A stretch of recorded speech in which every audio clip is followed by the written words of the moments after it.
Hey, welcome to another episode of Smoky Ribs. I'm going to be doing a tri-tip po' boy with a horseradish cream sauce today. Man, this thing is going to be killer good. Just wait till you see how I do this.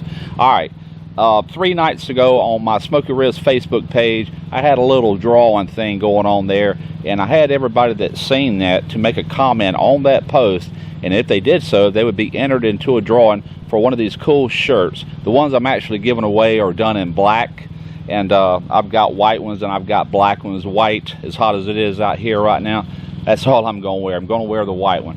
So stay tuned towards the end of this video, and I'm going to do the actual drawing from those comments and give you instructions at that point how to contact me and message me with your information, your mailing address, and I'll get them out to you this week. So let's go ahead and get started with this po' boy, and let me show you how it's done.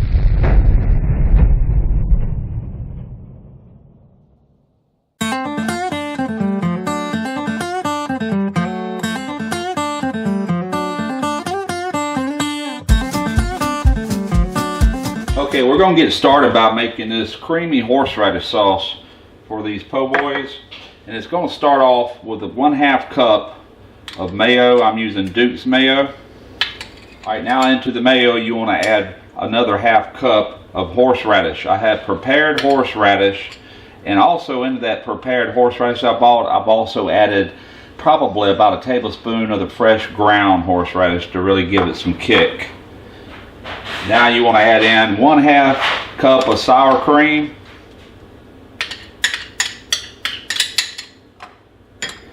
about a teaspoon of lemon juice,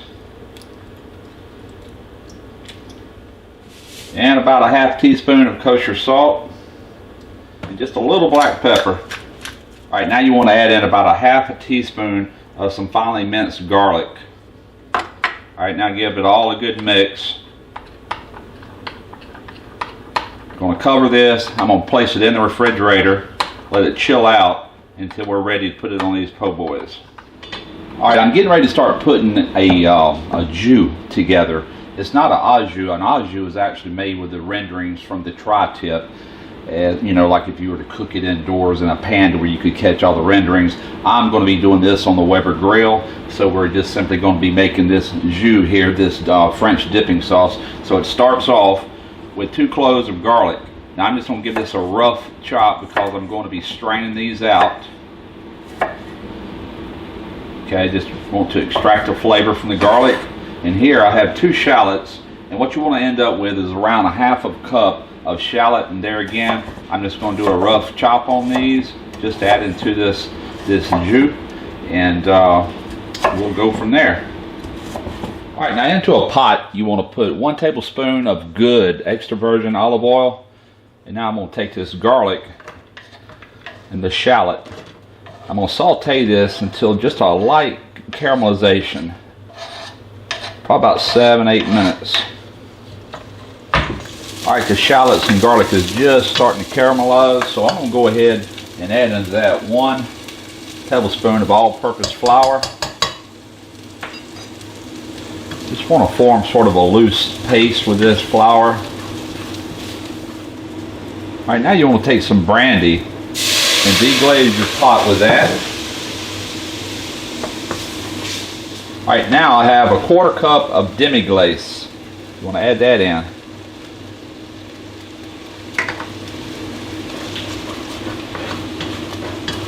Alright, that Demi glaze, you could take all the pains and make it yourself. Or if you can't find it in your supermarket, you can find it online. That's how I found mine. Alright, now I'm going to add in 3 cups of low sodium beef broth.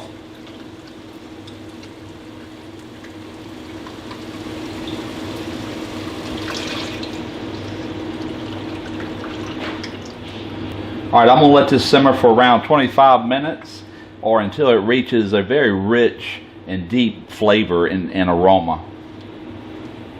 Alright, I just about forgot one important ingredient, and that would be Worcestershire sauce.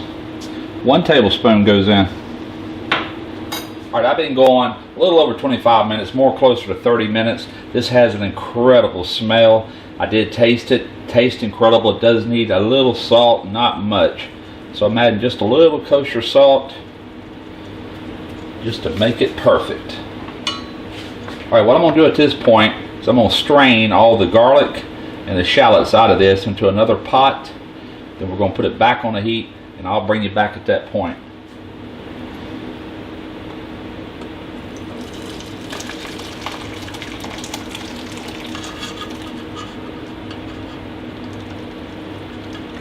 Alright, so everything's been done to this except for the final part. I've got cold butter right out of the fridge. This is unsalted butter. Just going to swirl that in and get it good mixed in. This is going to put a nice sheen to this jus. Alright, once I get this incorporated, I'm going to put it on the back burner here and just keep it on warm. Alright, so here's the tri-tip, and I'm going to be cooking on the Weber here in a little bit. Now, a tri-tip is a cut that I cannot find locally around here, so I had to get my butcher to cook this, and I would like to thank Rick's Meat Hook over in Long Beach, Mississippi, for doing a fantastic job on doing this. And if you can't find a tri-tip in your area, your butcher can definitely cut you one out. So what I'm going to start with here is I'll go ahead and just add what I would add to any other steak that I normally eat, and that would be a pretty good coating of kosher salt on top. Now I'm going to put some cracked black pepper. Yes, cayenne pepper. And this is not for heat. You're really not going to detect it after the grilling process, but it does add a great flavor into this. Now some garlic powder. Alright, I'm just going to kind of rub and press that in somewhat, flip it over, repeat the process. Alright, now on this side here, as you can see, it had a good healthy fat cap on it. So I removed most of that and got it to where I want it. So we're going to go ahead and season this side just like the other with salt, pepper, cayenne pepper, and garlic powder. Alright, I've got my Weber grill set up for indirect cooking, as you can see. I'm going to place this tri-tip right here on the coolest end. And we're going to do more of a reverse sear on this. Okay, I just inserted 2 probes from my iGrill here into this meat in the deepest part, and I'm shooting for around 130 degrees. And at that point, once I hit that, I'm going to remove it, I'm going to wrap it in foil and let it rest. And that temperature will continue to come up somewhat. What I'm shooting for, not so much rare, but more of a medium rare. Alright, I'm at the halfway point. I'm at about 92 degrees, so I'm going to go ahead and flip this over to promote even heating, even cooking. Alright, like I said, I'm around 92, 93 degrees. I've reached 130 degrees internal temp. I'm going to go ahead and remove this. I'm going to leave the probes intact. I'm going to set this on some foil. I'm going to take it inside, wrap it up. It will continue to rise in temperature. And I'm shooting somewhere between 135 to 140. Wherever it levels out at, and I'll be back when it reaches that, and we're going to go ahead and do a real quick sear with this. Alright, I got the grill grates on here and they're piping hot. I'll oil the surfaces of them. I'm going to put this tri-tip back on here. We're going to do a quick sear on each side for about a minute per side. For any of you that's not familiar with the grill grates, let me tell you something. These things are fantastic. Not only do they put beautiful grill marks on your steaks, but the way they're configured, all the juices, fat renderings, and all that just drip right below there, a ½ inch from the surface, and it causes it to atomize, and it just infuses that flavor right back into the meat for some outstanding steaks. Check them out. Alright, we're going to go about a minute on this side, and we're going to call this puppy ready. Alright, I'm going to go ahead and place this tri-tip on a cutting board. We're going to take it inside. We're going to let it chill out just for a second, long enough for me to cook some French bread on here. Alright, I've got some New Orleans style French bread here, and we're simply just going to toast the bottoms of them real quick. We're getting ready to put these sandwiches together. I've got them rubbed down with olive oil, by the way. Alright, we're getting ready to carve this tri-tip up. Now there is a certain way to do this. You always want to cut across the grain. The grain is running this way on this one, so I'm going to be cutting this way. But the first thing I'm going to do is go ahead and cut it in half. That's where it'd make that job a little bit easier. Let's see how we did in the middle here. Oh yeah, perfect, medium, rare. That's what I want. So we're going to be cutting on a bias, and it's just as thin as possible. Thinner the better.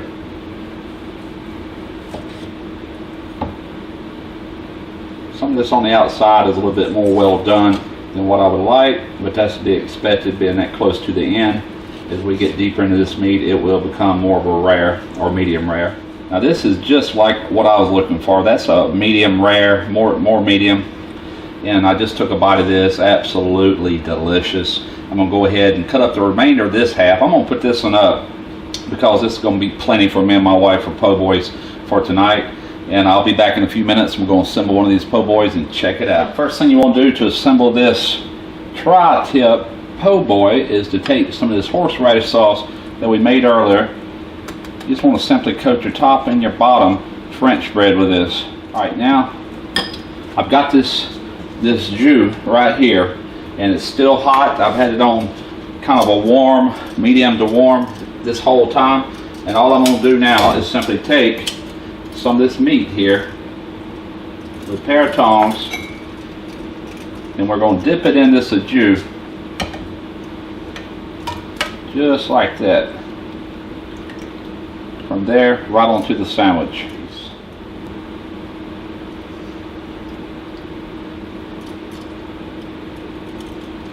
Alright, that's it. All you do now is put your cap on it, press it down. We're fixing to take a bite. Okay, I'm going in. Here we go.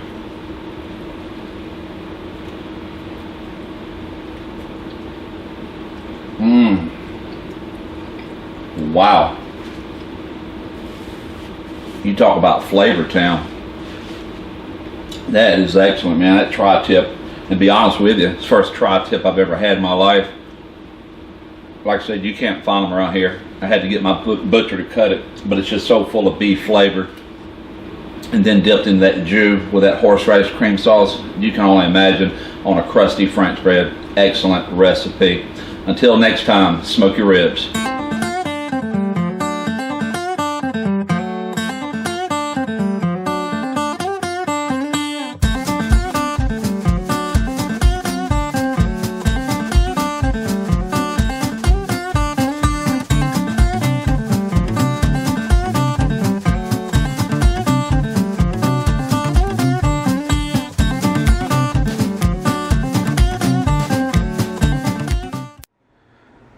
Alright, I just pulled up this random winner selector. It's tied into my Smoky Ribs Facebook page, and it's actually showing where I had made this post the other night, showing the t-shirts. They're awful blurry on here for some reason, but nevertheless it's showing it. It gives me two options to pick winners. I can either do it through likes or through comments, but as stated up here, I said that you had to make a comment in order to be entered into this giveaway. So this is going to allow me to pick all three winners. I'll have to click 3 times and it will randomly select a comment. Alright, now if your name is chosen, please message me either on my Facebook, my Smoky Ribs Facebook account, or my YouTube. Message me through there. Either way, I may and I may not be able to message you, so I'm really depending on you to get a hold of me with your shipping address and tell me what size you want, whether you want large, extra large, double X, triple X, whatever. These are going to be only in the color black, and that's what the giveaway is for. So let's go ahead and get started here. Here I'm going to click number 1. Let's see who we got. Russ Ham. All right, buddy. You go ahead and send me your information. I'll get this thing out to you first part of the week. All right, let's pick another one. Dan Brochard.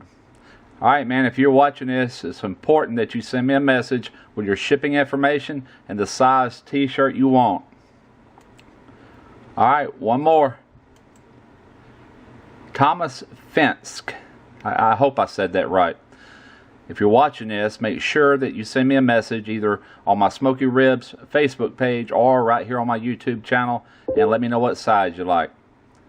Okay, folks, that's it. I appreciate all the participation, and I'm going to be having another major drawing when I hit 10,000 subs. So go out there and share my stuff, and let's see if we can't build this channel on up and get to that 10,000 subs real quick. All right, until next time, smoke your ribs.